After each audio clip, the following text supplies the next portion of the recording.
네, 안녕하십니까? 손해평가사 박승입니다. 자, 오늘부터 이제 상법보험표 마무리 특강을 시작을 할 텐데요. 제목이 마무리 특강이지, 실질적으로, 제 강의만, 요거만 잘 들으시면, 여러분께서 실수하지 않으면 100점 맞는다 생각하시면 됩니다. 아셨죠? 하나도 빠짐없이 다 강의를 진행을 할 거예요. 그렇다고 해서 이것이 뭐 한 달 정도 공부를 하냐? 그렇지 않습니다. 한 10시간 이내 정도 분량만, 여러분께서 편안하게 제 강의만 들으시면, 정확하게 문제 1번 문제가 이게 나옵니다 하면 그것이 그대로 1번 문제 나오고요. 2번 문제는 여기 나올 거야 하면 그것이 특별한 사정이 없는 한 2번 문제로 출제가 될 겁니다. 그래서 그 강의 순서대로만 그대로 잘 여러분께서 한번 들으시면 뭡니까 점수 고득점을 획득하는 데는 아무런 지장이 없다라고 생각을 하시면 되겠습니다. 자, 그러면은 오늘 첫 번째 시간으로요, 출제 예상 문제 1번부터 3번까지 법 규정을 살펴보고, 그리고 그 해당 법 규정이 어떻게 출제됐는가 기출 문제도 살펴보고, 마지막으로 지난해는 과연 어떻게 출제됐는가, 그것까지 이렇게 공부해 하는 순으로 해가지고 강의를 진행하도록 해보겠습니다.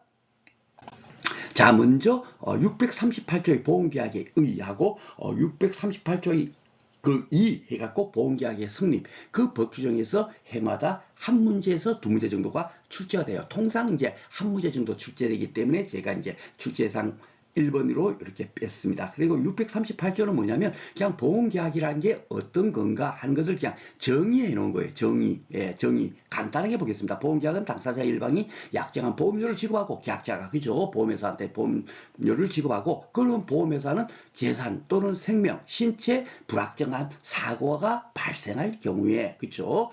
뭐죠? 계약자 상대방한테 일정한 보험금이나 그 밖에 급여를 지급할 것을 약정함으로써 효력이 생긴다. 이렇게 이제 정의만 해놓은 거예요. 그런데 실질적으로 이 법조문에 대해서는 지문에 다음 중 틀린 것을 고르라. 고르시오 하는 그런 뭡니까 지문에다가 한두 번 정도 요 내용이 사용이 되고요. 실질적으로 출제가 많이 되는 부분은 다음 중 보험계약의 법적 성질이 중에서 틀린 것을 고르세요. 뭐 맞는 것을 고르세요. 이것이 실질적으로 출제가 많이 되겠습니다. 그래서 보험계약이라는 게 어떤 건가 고치인데요. 분료식 계약이라는 거는 특별한 형식이 없이 이렇게 뭡니까 성립되는 계약을 분료식 계약이라고 하고 낙성 계약이라고 하는 것은 특별한 물건의 급부가 필요 없이 뭡니까 승낙만으로 계약이 성립하는 계약을 낙성 계약이라고 하죠. 그래서 분료식 계약의 반대는 특별한 형식을 필요로 하는 계약은 요식 계약일 거고 낙성 계약의 뭡니까 반대적인 개념은 특별한 뭡니까 물건의 급부를 요구하는 물건의 급부가 있어야만이 성립하는 계약을 요물계약이라고 합니다. 그러니까 다음 중 보험계약의 법적 성질들 틀린 것을 고르세요. 이렇게 문제가 출제가 된다 치면 무조건 넣고 요는 틀린 것이니까 요식계약 요물계약 있나 요거만 여러분께서 딱 파가고 여기에 있으면 아이고 요거 틀렸어 하고 찾아내시면 되겠습니다. 그리고 이제 유상계약이란 거는 뭡니까 무상이 아닌 유상계약이라는 의미고 쌍무계약은 뭡니까 혼자만의 의무만 갖고 있는 것이 아니라 서로 간에 의무를 가지고 있는가 쉽게 말해서 계약자는 보험료를 납부할 의무가 있고 보험회사는 보험금을 지급할 의무가 있고 그렇죠. 그런 계약이니까 쌍무계약이라고 하는 거고요. 사행계약이라는 것은 여기 보면 불확정한 사고가 발생할 경우에 대비해서 보험을 가입하는 거니까 그렇죠. 우연성 있는 그런 계약을 사행계약이라고 하거든요. 그래서 사행계약이라고 하는 거고 부합계약이라는 거는 뭐죠? 계약이 1대1로 계약자 한 명하고 보험회사하고 맺어지는 것이 아니라 그 계약자는 굉장히 많아요. 많고 보험회사 한 개의 보험회사가 다수의 보험계약자하고 보험을 맺다 보니까 계약서를 뭡니까 매번 계약할 때마다 보험계약 체결할 때마다 계약서를 쓰는 게 아니라 계약서는 일정량 하돼 갖고 정형화된 그 보험 약관을 통해서 그 약관이 계약서입니다. 그 약관을 통해서 계약을 하다 보니까 그런 계약을 부합 계약이라고 한다. 알고 여러분께서 이해를 하시면 되겠습니다. 자, 그리고 이제 638조의 2는 뭐냐면요. 보험계약을 언제 성립하느냐 이거예요. 계약을 했으면 그것이 언제 성립하는가. 계약이 성립해 그다음부터 이제 그 효력이 발행할 거 아닙니까? 그렇죠? 그래서 그 계약의 성립에 대해서 규정되어 있습니다. 요 내용도 한번 읽어보겠습니다. 법 규정은 무조건 놓고 여러분께서 제가 이거 PDF 파일로 제가 강의안을 올려드릴 거예요. 그러면은 이것을 가지고 법 규정을 중심으로 계속 반복해서 공부를 하시면 되겠습니다. 자, 보험자는 보험계약자로부터 보험계약의 청약과 함께 나 보험 들겠어요. 야, 나 보험 들래? 안 보험 들래? 자동차 보험 들래? 이렇게 청약을 하겠죠? 예, 청약을 하게 되면 그대로 보험회사에서 뭐예요? 이거 감사합니다 하고 뭡니까? 그 보험계약을 덥석 승낙해 줄 리는 만무한 할 겁니다. 그죠? 예, 그 뭡니까? 암보험 계약자가 청약을 했을 때, 혹시 암에 걸렸거나, 혹시 건강이 안 좋은 상태에서, 뭡니까? 암보험을 청약할 수가 있으니까, 그것을 심사할 수 있는 기한이 필요하겠죠? 그리고 자동차 보험 든다 해서, 야, 이 사람이 뭐 자동차 사고를 1년에 몇 번 냈는지, 이런 건 나름대로 조사를 할 거 아닙니까? 그죠? 그런 기간이 있어요. 예, 그래서 청약과 함께 보험료 상당의 전부 일부를 지급을 받은 때는 다른 약정이 없으면 어떻게 한다고요? 30일 이내, 30일 이내 이제 뭡니까? 심사를 해서 아이고 감사합니다. 그 계약 승낙하겠습니다. 아니면 거절하겠습니다. 이런 통지를 발송해야 한다. 이렇게 이제 규정되어 있는 거예요. 그러니까 쉽게 말해서 이 내용은 다른 약정이 있으면 어떻습니까? 그 당사자 간의 약정이 우선이 되는 거예요. 그래서 제가 어제 그 상법본부 오리엔테이션에서 안내 드린 바와 같이 상법본부 계약이 이 법 규정이 대부분 다 뭐다 임의 규정으로 되어 있습니다. 그러니까 당사자의 계약에 이 내용보다 다르게 기술되어 있으면 다른 내용을 적용하는 것이 우선이다. 그걸 여러분께서 꼭 명심을 하시고 단지 우리는 현재 그 상법본편 시험 문제를 뭡니까 풀기 위해서 공부를 하고 있기 때문에 시험 문제는 결국은 어떻게 나오죠? 예, 상법본편에 어떻게 규정되어 있느냐를 뭡니까 그 출제원이 묻고 있어요. 그렇기 때문에 우리는 이 법 규정에 대해서 그대로 여러분께서 공부를 하시면 되겠습니다. 그리고 그 실질적으로 다른 약정이 없으면 30일 이내 그 상대방에 대해서 납부의 통지를 발송해야 한다라고 이렇게 이제 상법본편 비록 임의 규정이지만 이렇게 기술돼 있으면 당연하게 어떻게 돼 있죠? 약관, 예, 그 뭡니까 보험회사가 만든 약관에도 그렇죠. 예, 30일 이내에 납부의 통지를 발송해야 하고 만약에 그 통지를 하지 않았을 때는 승낙한 것으로 본다, 확정한다죠. 그렇죠? 예, 이렇게 대부분 다 약관도 기술이 되어 있습니다. 그래서 임의 규정이라 해서 무조건 놓고 이 임의 규정에 위반해 갖고 뭐 계약이 만들어지거나 그러지는 않을 거예요. 그렇죠? 이것을 참조해 가지고 당연하게 약관도 만들어져 있다라고 생각하시면 되겠습니다. 그래서 여기서 여러분께서 알아야 될 것은 뭡니까? 청약을 하게 되면 30일 이내 뭡니까? 승낙을 하든 거절을 하든지 해야 될 하고 만약에 그것을 뭡니까 하지 않았을 때는 어떻게 되죠? 계약자한테 불리하게 되죠. 10년 청약을 한 지 10년이 됐는데도 뭡니까 승낙을 하거나 거절의 통지를 발송하지 않으면 어떻게 돼요? 그러면 문제가 많을 거 아닙니까? 그죠? 계약상의 거래 질서상의 문제가 많으니까 무조건 놓고 어떻게 된다? 승낙한 것으로 확정해 버린 거예요. 이 본다라는 것은요 법에서 본다라고 되어 있는 걸 확정한다는 겁니다. 그래서 그 반대의 증거가 있어도 번복이 불가능한 거예요. 무조건 놓고 야 승낙한 것으로 확정을 지어버리는 겁니다. 통지를 하지 않았을 때는 그죠. 그래서 이것이 추정한다로 나오면 어떻게 해요? 틀린 답이 되는 겁니다. 아셨죠? 다음 중 보험계약의 성립에 관한 내용이다. 틀린 것을 고르세요. 이렇게 문제가 나오죠? 그러면 승낙한 것으로 추정한다라고 딱 돼 있는 게 있으면 그게 틀린 답이 되겠습니다. 그래서 그까지 우리가 미리 예측을 해가지고 공부를 하시는 것이 중요하겠습니다. 자, 그래서 이제 보험계약이 어떻게 성립하는가를 1항, 2항 규정에서 안내가 돼 있고요. 3항은 뭐냐면요. 요 30일 이내에 승낙을 하건 거절을 하건 이렇게 돼 있잖아요. 그런데 만약에 그 30일 전에 보험사가 발생할 수도 있죠. 요 기간이 그 지나기 전에 그죠? 지나버리면 확정되니까 예, 승낙한 것으로 확정돼 버리니까 아무런 문제가 발생되지 않는데 그 30일 이내 만약에 사고 났다. 청약을 한 이후에 요럴 때가 이제 어떻게 되는가를 여기다가 안내가 되는데 요거는 강행 규정입니다. 요거는 뭐 보험회사에서 야 우리 이런 경우는 이렇게 합니다. 해봐봐야 약관에 돼 있어도 그는 무효가 되는 거예요. 이것은 강행 규정이니까 아셨죠? 한번 살펴보겠습니다. 어떻게 되는가? 보험자가 보험계약자로부터 보험계약의 청약과 함께 보험료 상당의 전부 또는 일부를 받은 경우는 여기도 마찬가지죠. 전부 일거지 받았죠.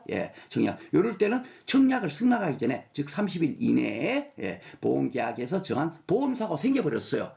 이랬을 때는 어떻게 된다? 청약을 거절할 사유가 없는 한 보험자는 보험계약상의 책임을 진다. 보험금을 줘야 된다는 얘기예요. 근데 청약을 거절할 사유가 없는 한 요 의미가 뭐냐면요. 만약에 이제 암보험을 청약을 했어요. 근데 아직도 30일이 되지 않은 상태에서 뭡니까? 그 암보험 청약자가 그 암 진단을 받았습니다. 이럴 때는 어떻게 되겠어요? 청약을 거절할 사유가 없는 한 요 의미가 뭐냐면 이 암보험 청약자가 그 암에 걸렸다는 사실을 확인을 했습니다. 보험회사가 그 이후에 딱 확인해 보니까 이 암이 걸린 상태에서 청약을 했구만. 그럴 때는 어떻게 해요? 청약을 거절할 사유가 있죠. 이럴 때는 당연하게 보험금을 지급하지 않아도 되겠죠. 그렇죠? 바로 그렇게 해석을 하시면 되겠습니다. 그런 사정이 없는 한은 무조건 놓고 보험회사에서 책임을 진다. 이렇게 이해를 하시면 되겠습니다. 그리고 마지막 인보험에 관한 것은 지금까지 1회부터 11회까지 한 번도 출제가 되지 않았어요. 그러니까 이런 내용은 그냥 가볍게 그냥 한번 스캔 정도로 읽으시면 되겠습니다. 우리 그 손해평가사 그 보험계약법 상법보험편 문제는요 오직 그 손해보험 구조로만 출제가 되고 있어요. 그래서 요 내용 한번 살펴보겠습니다. 그 청약을 거절할 사유가 없는 한 그게 뭐냐면 쉽게 말해서 이제 그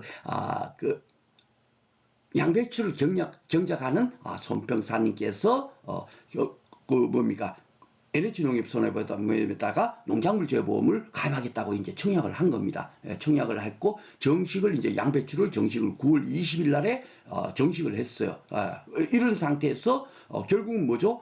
청약을 하면 30일 이내 승낙이 돼야 되니까 10월 10일까지 승낙을 하든 거부를 하든지 보험회사에서는 이렇게 이제 통지를 해야 되겠죠. 이렇게 해야 되는데 10월 10일 전인 9월 28일 날에 정식한 이후에 뭡니까? 보험사가 발생한 거야. 이럴 때는 어떻게 된다?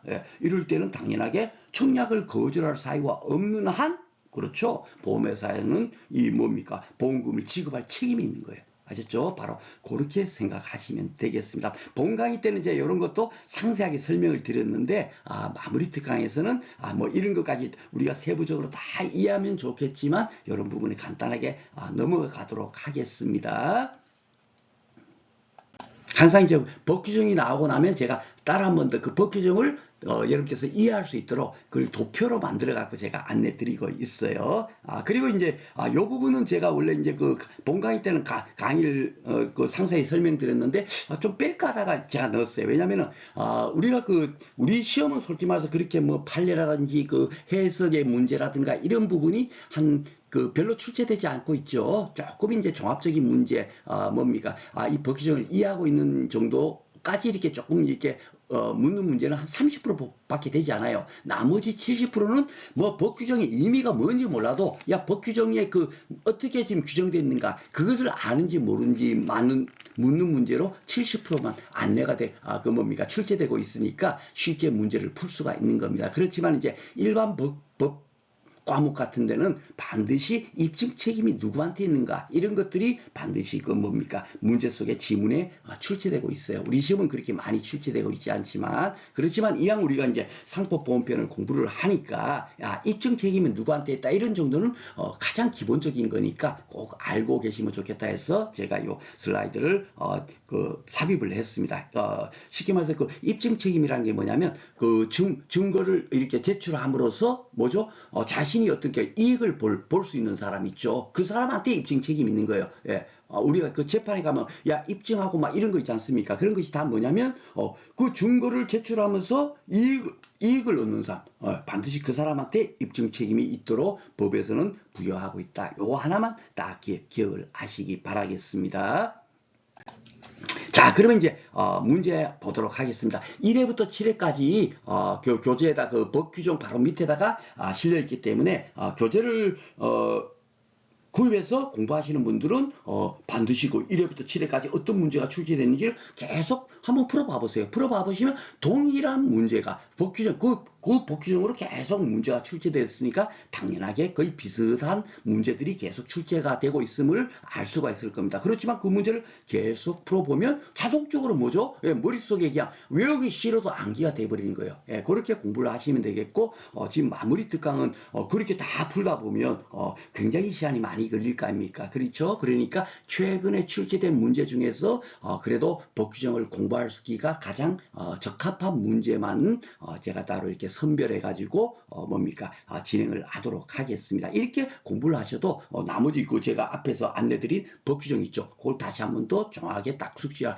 요것이 중요하구나. 그만 한 번 더 복습을 하시면 문제 푸는 데는 전혀 지장이 없다라고 말씀을 드리겠습니다. 자, 그러면은 8회 때는 문제 한번 풀어보도록 하겠습니다. 손해보험계약에서 관한 설명으로 옳은 것은 했습니다. 그죠? 옳은 걸 찾는 거예요. 그래서 저것도 이름이 말씀드리겠습니다. 상법보험표는 무조건 넣고 옳은 것은 아니면 틀린 것은 뭐 이걸로만 문제 나옵니다. 그럴 때는 우리가 여기다가 체크를 할 때 옳은 것을 찾는 거니까 그죠? 여기 틀렸으면 여기다 틀렸어. 요거는 맞으면 맞아. 뭐 요런 잘 모르면 세모 요런 식으로 해갖고도 옳은 것 한 개만 고르면 되니까 확실하게 옳은 것이 나면 그걸 체크를 하시면 되는데 여기다 표시할 때도 옳은 것을 고르세요 할 때는 동그라미를 해주고 틀린 것을 고르세요 할 때는 어떻게 돼요? 그 답안에다가 X를 표기해주면 여러분께서 답안이 뭡니까? 혼선이 안 오겠죠. 그렇죠? 이런 것도 하나 문제 풀 때 필요한 내용이 되겠습니다. 자, 그러면 한번 문제를 풀어보도록 하겠습니다. 옳은 것을 찾는 거네요. 1번.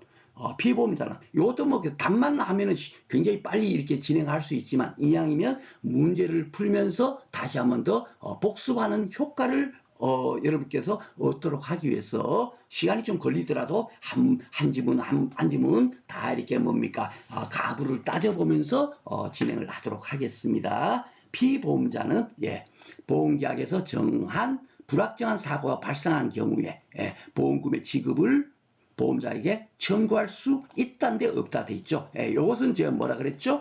제가 어제 오리엔테이션 강의 때 우리 상법보험표는 무조건 놓고 손해보험으로 문제가 출제된다고 했어요. 그렇죠? 손해보험.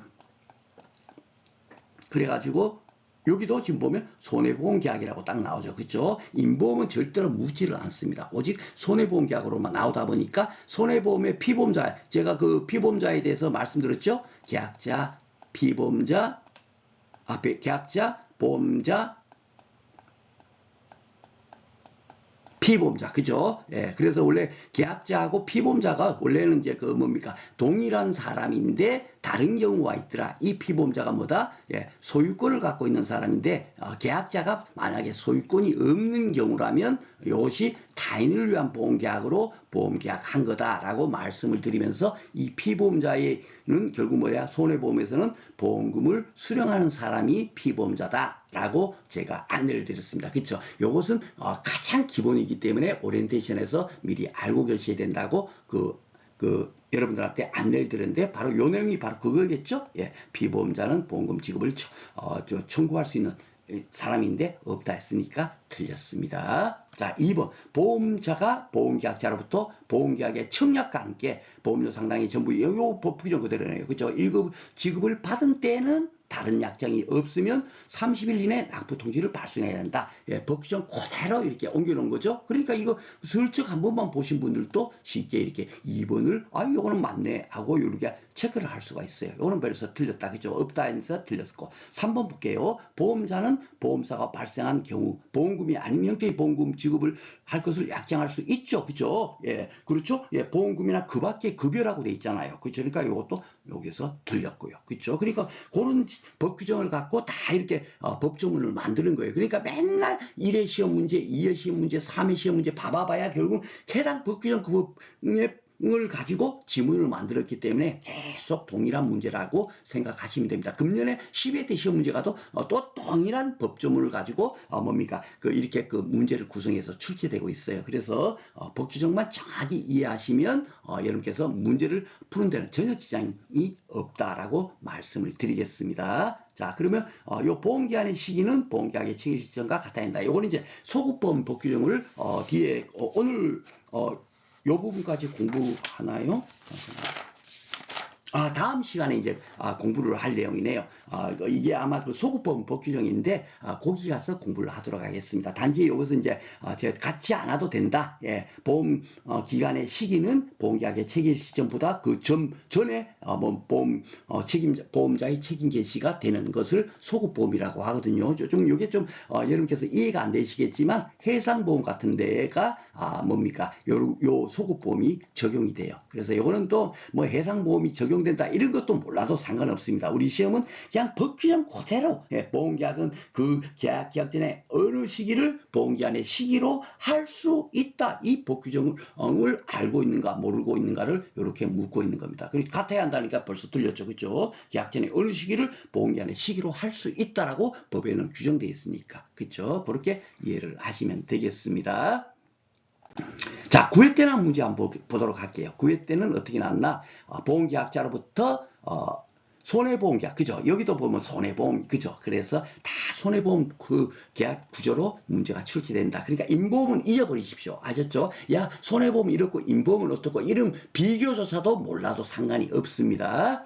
손해배상계약의 청약과 함께 보험료 상당의 전부 또는 일부를 받은 경우, 그죠? 예, 복귀적인 요리될 때는 어떻게 되는가? 예, 틀린 것을 고른 거네요, 그죠? 예, 보험계약은 낙성계약, 보험계약의 특성하고도 같이 이렇게 결합해서 문제가 나왔네요, 그죠? 그래서 한 문제가 출제가 되는 겁니다. 낙성계약은 보험자가 승낙하면 성립한다, 예, 맞죠? 그죠? 그래서 낙성계약이라고 하는 거고요. 다른 약정이 없으면 보험자는 30일 이내 보험계약자에 대해서 납부 통지를 발송해야 한다, 그렇게 돼 있죠? 예. 그리고 만약에 발송하지 않으면 어떻게 해요? 승낙한 것으로 본다. 이렇게 법에 되어 있잖아요. 그러니까 이것도 맞구나. 이렇게 되는 겁니다. 자, 3번은 보험자가 상법이 정하는 납부 통지 기간에 그 통지를 했다는 걸 승낙한 것으로. 요 바로 밑에 돼 있네. 그죠? 바로 이양 조항이 요거 맞습니다. 승낙하는 것으로 추정한다 하면 틀리는데 본다라고 이렇게 돼 있죠. 요거만 잘 확인하시면 된다 그랬습니다. 본다. 예.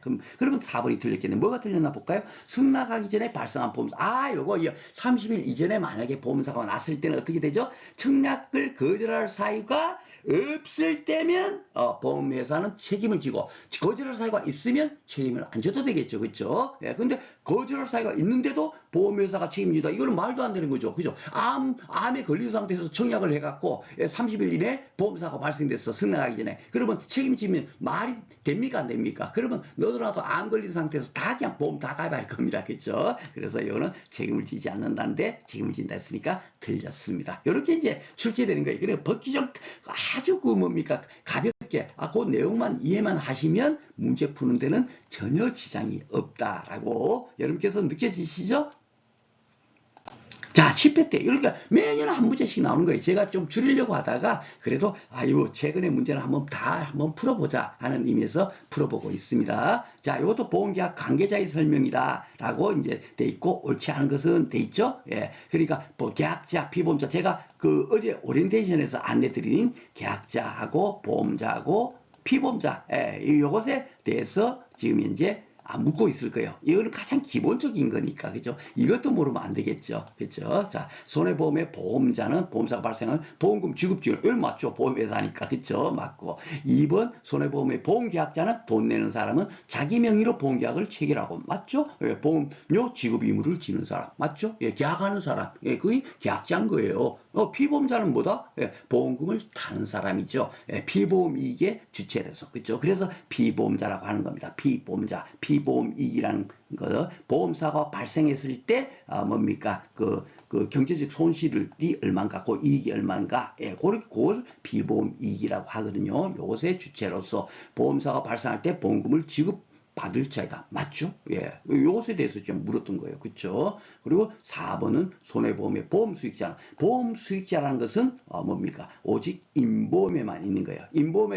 인보험에 보험금을 타는 사람을 보험 수익자라고 하거든요. 손해보험은 피보험자고 인보험은 보험 수익자입니다. 그런데 손해보험에 보험 수익자 안 했으니까 틀렸죠. 그렇죠? 예. 이렇게 생각하시면 되겠습니다. 그렇게 어렵지 않죠, 문제가. 자, 그리고 이제 지난해 나온 문제 보겠습니다. 어떻게 나왔네요? 이거 법적 손실로 물었네요. 그쵸? 예, 낙성계약이고, 분료식계약이고, 사행계약이고, 선의계약성이고, 부합계약성. 그죠? 예, 단체, 다수의 그 계약자와 이렇게 계약을 맺으니까 부합계약이라고 하고 유상계약이라고 하고 뭐가 틀렸어요? 편무 그죠? 의무가 혼자만 있습니까? 아니잖아요.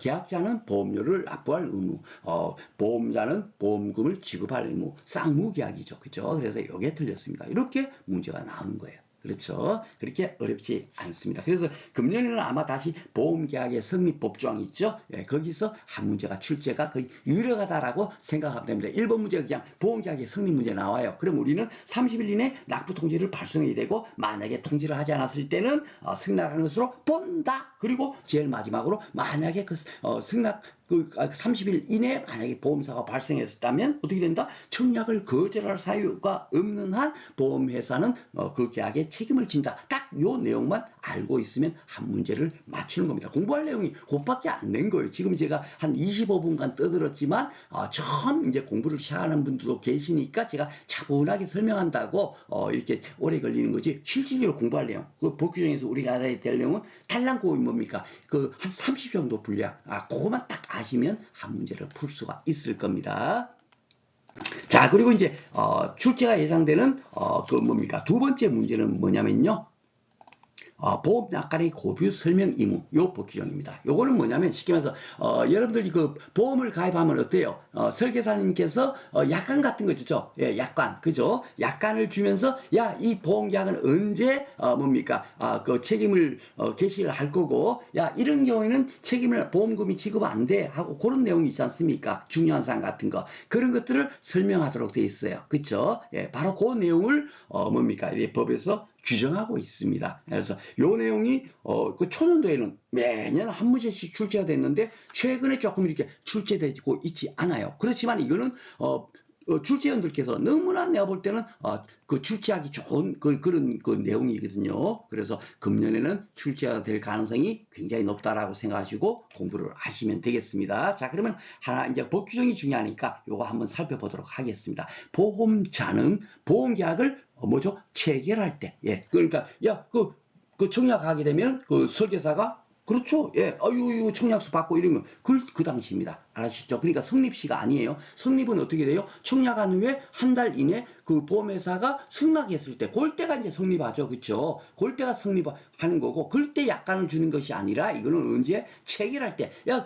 나 그 보험 들고 싶어. 그래? 야, 그러면 이 약관 한번 봐봐. 이 보험을 들게 되면, 뭐, 어떻게 되고, 이런 설명할 때 있죠. 바로 그럴 때가 체결할 때겠죠. 그러니까, 보험계약을 성립할 때, 이렇게 돼 있으면 맞는 지문이다. 틀린 지문이다. 틀린 지문이 되는 겁니다. 그러니까, 요런 몇 가지만 딱 잘 이렇게 유의사항만 딱 파악하면요, 상법보험편은 틀리고 싶어도 틀릴 수가 없어요. 그래서 요거 체결할 때다. 그리고 계약자한테 약관을 교부를 해야 되겠죠? 교부하면서 뭘 해야 된다? 중요한 내용을 설명해야 된다. 이렇게 돼 있어요. 그러면 이 중요한 내용이 뭔가? 요게 중요한 거죠. 그렇죠? 그러니까, 그 약관이 한 50페이지 정도 된다 치면 50페이지를 다 그 설명을 하면은 맞지도 않겠죠. 그죠? 그러니까 50페이지 정도 되는 약간의 내용이라 하더라도 거기서 뭡니까? 계약자한테 아주 중요한 내용, 요거만 설명하도록 돼 있는 거예요. 전부를 설명하도록 돼 있지 않아요. 그죠? 그러다 보니까 이 중요한 내용이란 것이 뭔가 하는 것이 뭡니까? 시험 문제 출제되고 있죠. 예, 타 시험에는 주로 이렇게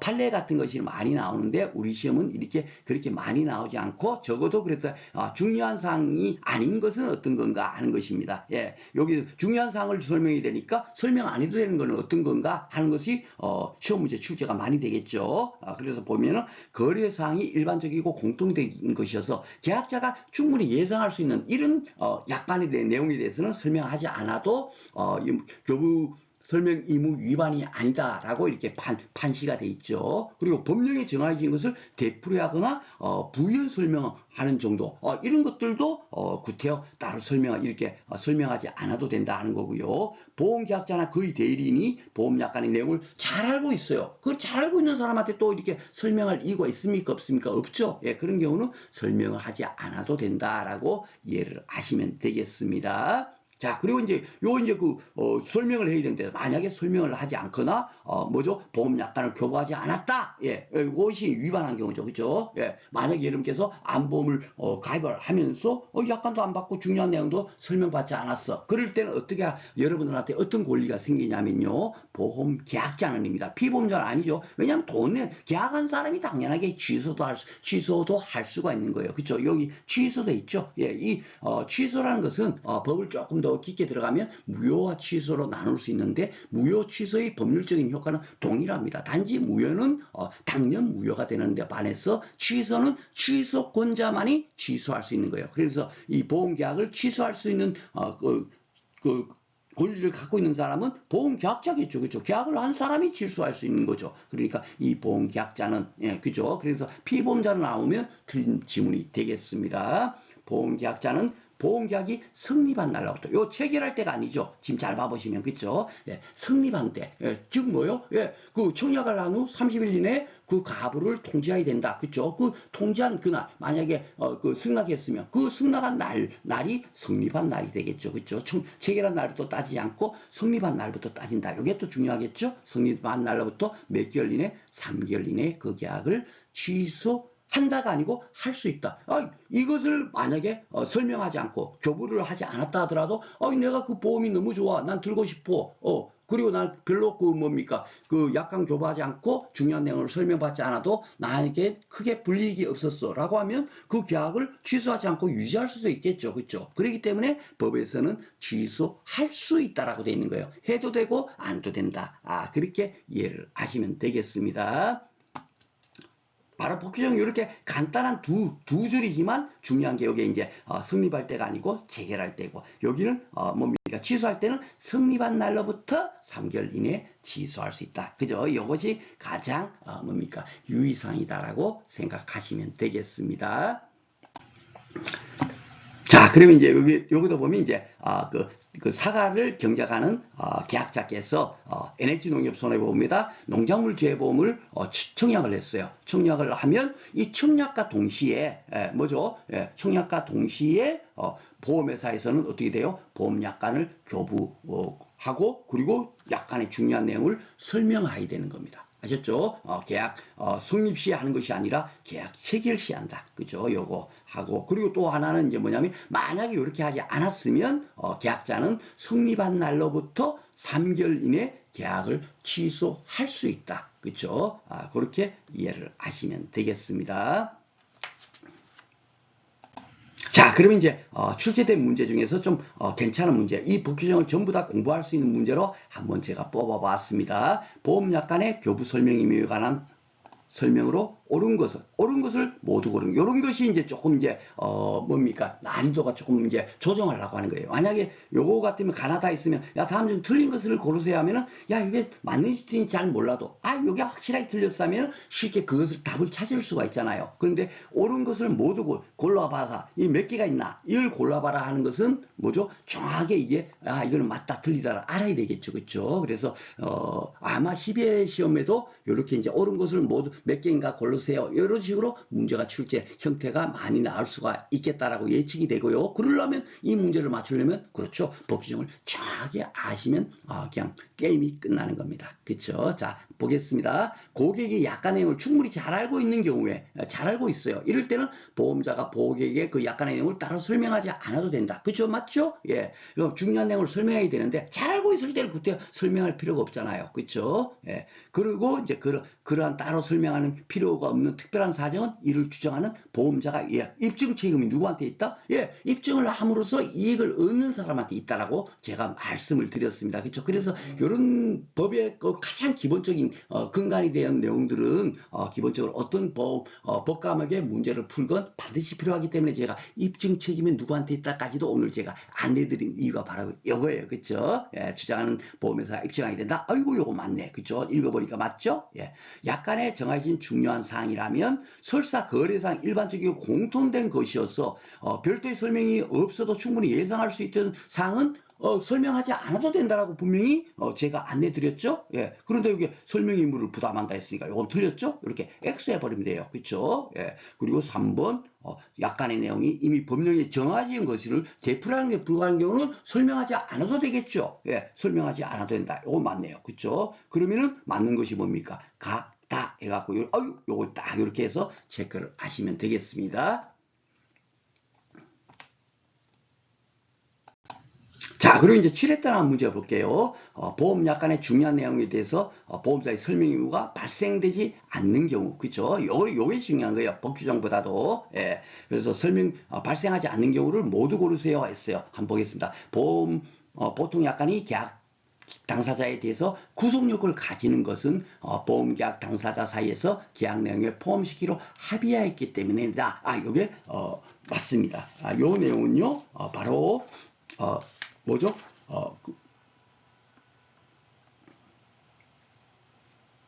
당사자 사이에서 계약에 포함시키기로 했기 때문에 이게 이제 뭐죠?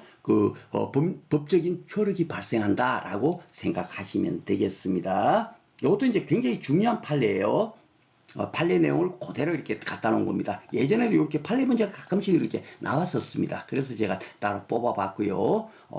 나번은 보험자가 약관의 교부 설명 의무를 위반한 경우에 보험계약이 성립한 날로부터 3개월 이내에는 피보자 보험수익자도 그 계약을 해지할 수 있다. 이게 벌써 말이 안 되죠. 그죠? 예.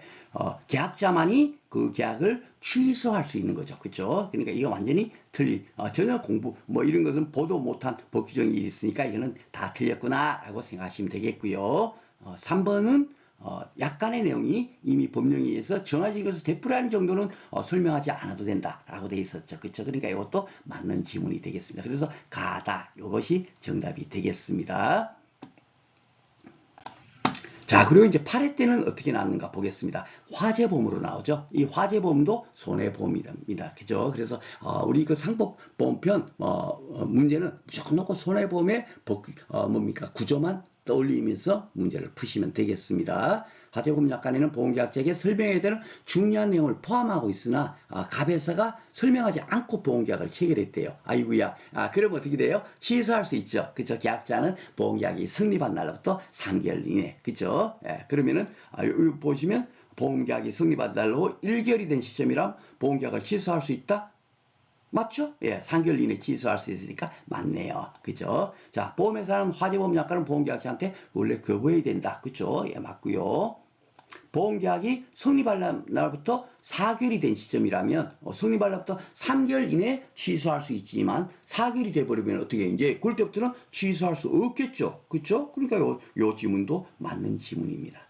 예, 그쵸. 그리고 보험계약자가 보험계약을 취소하지 않았다면 어떻게 돼요? 예, 그 계약은 유효한 거예요. 단지 유효한데 보험회사는 중요한 약관 조항의 계약 내용으로 주장할 수 있다. 여기에 틀린 겁니다. 유효는 하지만 그 중요한 사항을 설명하지 않은 그 내용 있죠. 그것을 주장할 수는 없습니다. 예, 그렇게 이제 현재 판례가 나왔는데 그걸 갖고 어떻게 그 판례에서는 했냐면 그 뭡니까? 흠결이 있다면 그 흠결을 치유할 수는 없다는 얘기죠. 계약자가 취소하지 않더라도 치유되는 건 아니다. 그렇기 때문에 그 중요한 사항을 안내하지 않은 내용에 대해서는 계약의 내용으로 주장할 수 없다. 이렇게 이제 판례가 내렸어요. 결국은 이 내용이 뭡니까? 계약자한테 당연하게 유리하게 해석을 해준 거죠. 그렇죠? 예, 그래서 이 내용도 아주 중요한 판례의 내용이 8회 때 출제가 됐네요. 이상하게 그 보험 약관의 교부 설명 의무는 대부분 문제가 뭐죠? 예, 법 규정보다는 판례의 내용을 가지고 문제가 많이 출제되고 있음을 알 수가 있겠습니다. 자, 그리고 이제 예측되는 문제 3번은요. 지금 제가 이렇게 문제 3이라고 되어 있지만 실질적으로 여러분들께서 시험장에 가보세요. 12회 때. 이번엔 문제 3번이 바로 이 법 규정으로 출제됩니다. 그러니까 제가 이렇게 이 정도까지 예상을 할 때는 거의 90% 이상이 맞다라고 생각하시면 돼요. 요 순서대로 나오고 있고 만약에 여기서 두 문제가 나오면 다른 데서 아예 한 문제가 안 나오거나 그럴 정도지 딱 25문제가 이렇게 배열돼서 출제되는 것은 기정사실입니다. 아셨죠? 그러니까 이렇게 해서 한 문제가 공부를 하는구나 라고 생각하시면 되겠습니다. 자, 자, 639조는 타인을 위한 보험이라고 했는데 이것도 이제 오리엔테이션 시간에서 간단하게 말씀드렸죠. 예, 원래 이제 보험이라는 것은 그 뭡니까 자기를 위해서 보험을 가입하는 거예요. 그렇죠? 그렇지만은 그 뭡니까 임차인이 보험을 가입을 하게 되면은 손해보험 같은 경우 만약에 화재보험이 손해보험이죠. 예, 임차인이 보험을 계약하게 되면은 계약자는 임차인이 되지만 만약에 보험사가 발생되면은 지급되는 보험금은 누구한테 준다? 계약자한테 주는 것이 아니라 소유권이 있는 피보험자한테 보험금을 지급해요. 그러니까 그죠? 그 소유주한테 보험금을 지급한다고요. 그런 구조를 타인을 위한 보험이다라고 이렇게 이제 법 규정에서 만들어 놓은 겁니다. 그러니까 자기를 위한 보험은 법 규정 만들 필요가 없죠. 그렇죠? 그러다 보니까 타인을 위한 보험 법 규정만 있다라고 생각하시면 되겠습니다. 이 법 규정에 대해서도 뭡니까? 그 의미도 뭐 중요하지만 법 규정 그대로 요 내용 그대로 요 하나 둘 셋이잖아요. 사망이잖아요. 요걸 갖고 뭐죠? 네 개의 법조문 그 뭡니까? 뭐죠? 지문으로 만들어 갖고 다음 중 틀린 것을 고르세요. 이런 식으로 문제가 철저되고 있으니까 법 규정만 정확히 이해를 하시면 되겠습니다. 자, 보겠습니다. 타인을 위한 보험 1항은 보험계약자는 위임을 받거나 받지 아니하고 특정 또는 불특정 타인을 위하여 이게 가장 핵심이에요. 그러니까 타인을 위한 보험 들 때 그 뭡니까 쉽게 말해서 내가 그 아파트 전세로 들어와서 화재보험을 가입한다 할 때 소유권자한테 나 화재보험 들 거니까 좀 위임 좀 해주세요. 이런 거 필요 없어요. 예, 그런 거 없이 그냥 내가 가입하면 되는 겁니다. 타인을 위해서 보험 가입하는데 그 사람한테 위임을 받거나 뭐 받지 않거나 뭐 아무런 문제가 될 게 없죠. 그렇죠? 그리고 이제 특정 또는 불특정한 타인 요거는 뭐냐면 인보험에서 해당이 되는 겁니다. 쉽게 말해서 아직도 태어나지 않은 뭡니까 태아를 위해서도 보험을 가입할 수가 있겠죠. 그렇죠? 예, 태아를 뭡니까 보험 수익자로 해갖고, 예, 그래서 요거는 이제 인보험에 관계되는 건데, 우리 시험에는 그냥 법 규정 그대로 출제되고 있으니까, 특정 또는 불특정한 타인을 위해서 보험계약을 체결할 수 있다. 예, 요렇게 여러분께서 기억하시면 되겠습니다. 이 타인을 위한 보험 법 규정에서 가장, 뭡니까, 정답으로 나오는 것이 바로 요 지문이 되겠어요. 위임을 받아야만 된다. 예, 특정한 타인을 위한만, 뭡니까, 가입할 수 있다. 이렇게 나오면 맞다, 틀리다? 예, 틀린 지문이 되겠습니다. 그리고 이제 그 손해보험 계약의 경우에는 타인의 위임이 없는 때는 요거는 지금 뭐냐면 이제 쉽게 말해서 소유권자한테 위임이 없이 소위 위임을 받지 않은 상태에서 보험 계약을 체결했을 때는 보험계약자는 이를 보험자에게 고지는 해야 돼요. 왜냐하면은 피보험자 손해보험계약에서는 소유권자가 피보험 이익을 갖고 있는 피보험자가 되지 않습니까? 이 피보험자도 고지 의무가 있고 뭐죠? 위험 변경 증가 통지 의무가 있고 보험사고 발생 통지 의무가 있고 이런 의무가 있어요. 있기 때문에 당연하게 이 뭐죠? 그 보험자에게 고지를 해야만 되겠죠. 위임이 없다라고 한다면 그렇죠. 예, 그래서 만약에 고지를 하지 않았을 때는 보험계약이 체결된 사실을 알지 못하였다는 사유로 보험자에게 대항하지 못한다. 쉽게 말해서 뭐죠? 이 대항이라는 게 법률적으로는 뭐죠? 그 이익을 청구하거나 그런 걸 하지를 못한다는 얘기예요. 그래서 반드시 고지해야 된다. 피보험 이익을 갖고 있는 피보험자가 위임을 하지 않았을 때는 반드시 보험회사에다가 통지를 이제 이 사람한테 위임받지 않은 상태에서 내가 보험 가입하는 겁니다 하고 이렇게 고지를 해야 된다. 그 내용이 여기에 안내가 되어 있습니다. 이것 또한 법 규정 그대로만 출제되고 있으니까 이 법 규정 그대로 기억을 하시면 되겠습니다. 자, 그리고 2항은 뭐냐면요. 1항의 경우에는 타인이 누구죠? 예, 피보험자예요. 피보험자. 그죠? 그 피보험자는 당연히 그 계약에 이익을 받는다. 이건 뭐, 당연히가 왜 들어가 있냐면은, 야, 나 보험금 받을래 하고 청구하지 않아도, 예, 보험회사에서는 보험사가 발생하게 되면 당연히 그냥 무조건 놓고 피보험 이익이 있는 피보험자한테 보험금이 지급된다는 얘기예요. 아셨죠? 그래서 당연히 이것이 있는 겁니다. 뭐, 야, 보험금 탈래? 안 탈래? 뭐 이런 거. 의사표시가 없어도 무조건 놓고 보험금은 피보험자한테 보험금이 지급된다. 그렇게 이해하시면 되겠습니다. 자, 손해보험 계약의 경우에는 보험계약자가 그 타인에게 보험사고 발생으로 생긴 손해배상을 했다. 쉽게 말해서 계약자가 일정 부분을 뭡니까? 그 소유권자한테다 손해배상을 했어요. 그러면 그만큼은 어떻게 되죠? 그만큼은 보험금을 지급받을 수 청구할 수 있다. 이거 바로 그 의미가 되겠습니다. 이렇게 하는 경우는 거의 없겠죠? 그렇지만 이제 법인은 항상 0.00001%의 가정도 그런 경우도 혹시 있으면 어떡할까? 그것도 생각해서 만드는 복귀정이라고 생각하시면 되겠습니다. 가볍게 읽으시면 되겠습니다. 이 내용은. 자, 그리고 이제 3번이 굉장히 중요한데요. 3번은 뭐냐면 보험계약자는 보험자에 대해서 보험료를 지급할 의무가 있죠. 계약자니까 나 보험 들래 하는 사람이 보험료를 내야 될 거 아닙니까? 그렇죠? 그런데 그 보험계약자가 만약에 파산 선고를 받거나 보험료 지급을 지체한대. 쉽게 말해서 아유 보험료를 연체하고 있거나 이래 되는 경우 있죠. 타인을 위한 보험인데 임차인이 보험료를 못 내고 있어요. 그러면 어떻겠습니까? 소유권자가 만약에 소유권자 입장에서는 만약에 그럴 때 이제 보험사고 나게 되면 어떻게 되죠? 예, 보험료를 연체하고 있으면 결국 보험금이 지급되지 않겠죠. 예, 보험료를 안 냈는데도 보험사가 났다고 보험금 지급할 것 같으면 누가 보험료 내겠어요. 그렇죠? 그렇기 때문에 보험금을 지급하지 않으면 소유권자 입장에서는 굉장히 불리하죠. 그렇다고 이 사람이 보험료 연체하고 있는데 야 손해배상 청구해. 야 손해배상 얼마 내놔. 이렇게 할 수도 없잖아요. 그러니까 그럴 때는 그 피보험자가 그 권리를 포기하지 않는 한 그 피보험자도 보험료를 지급할립니다. 아유, 그 김현재 계약자가 못 낸다고? 그러면 내가 낼게. 이래가지고 뭡니까? 그 계약을 계속 유지시킨다는 얘기가 되겠습니다. 자, 그래서 이제 그 타인을 위한 보험 구조 보시면 이것도 제가 오리엔테이션 시간에 한번 살짝 보여드렸습니다. 그죠? 보험회사하고 보험계약자가 원래 뭡니까? 보험계약자가 보험회사한테다 청약을 하면 보험회사에서는 30일 이내 승낙을 이렇게 하도록 돼 있죠. 그렇죠? 이렇게 승낙을 하고 만약에 이제 보험사고가 났어요. 보험사고가 나게 되면 어떻게 된다? 보험회사는 보험계약자한테 보험금을 지급하는 것이 아니라 피보험자인 그죠? 피보험자한테 보험금을 지급하는 구조다. 요거 여러분께서 잘 기억을 하시면 되겠습니다. 그리고 여기에 보면 위임을 받건 위임을 받지 않건 특정되건 특정되지 않건 타인을 위해서 보험계약자는 타인을 위한 보험을 가입할 수 있다. 그렇죠? 예, 그렇게 이해를 하시면 되겠습니다. 자, 그러면 이제 문제 어떻게 나왔는가 한번 보도록 하겠습니다. 8회 때 나온 문제 한번 풀어보도록 하겠습니다. 특정한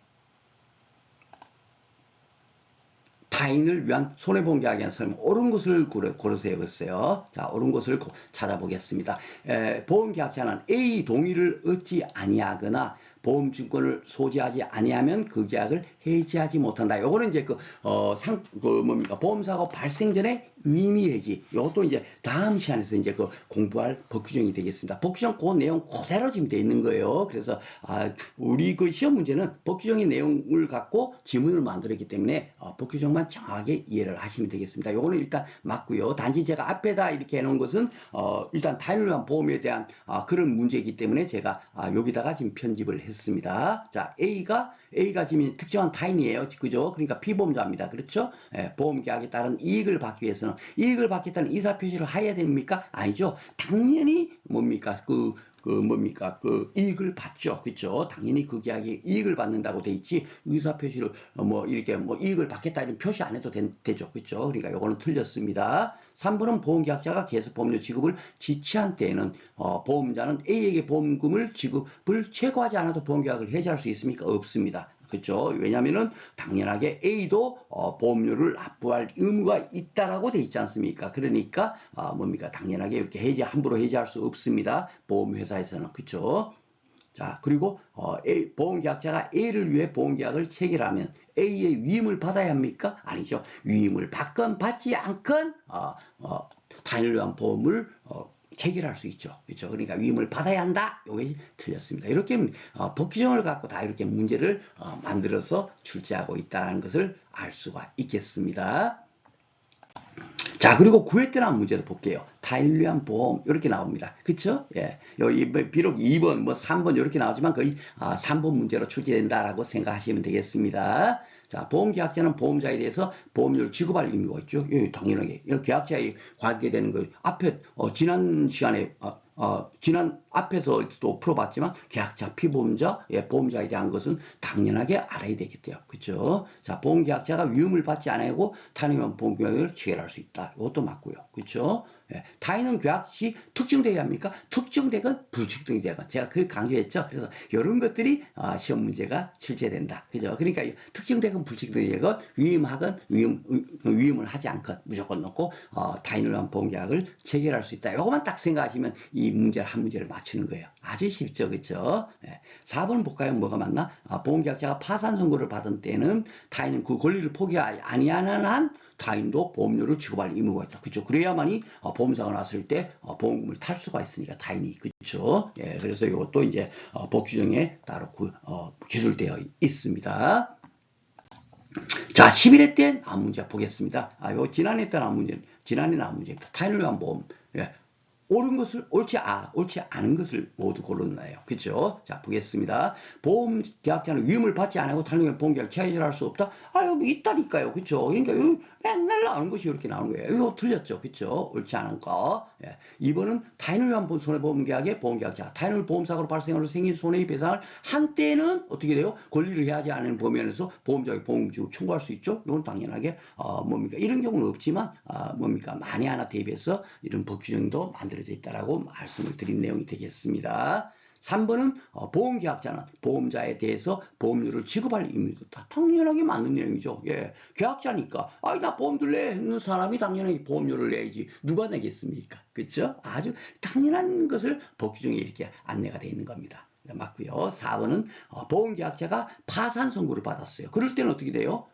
타인은 자신의 보험상 권리를 포기하지 않는 한 타인도 보험료를 지급할 의무가 있다. 그렇게 돼 있죠. 그런데 여기 포기 여부와 관계없이 이렇게 보도 못한 것이 이렇게 살짝 이렇게 비틀어져서 문제가 출제되었죠. 그렇죠? 그러니까 이것도 틀렸습니다. 그러니까 틀린 것은 지응 리얼 이렇게 되겠습니다. 그러니까 법조문만 잘 이렇게 여러분께서 공부하시면 문제 지금 제가 많은 문제를 풀어드리지 않고 있지만 다 동일한 그런 그렇게 이제 그 문제가 구성되었음을 알 수가 있을 겁니다.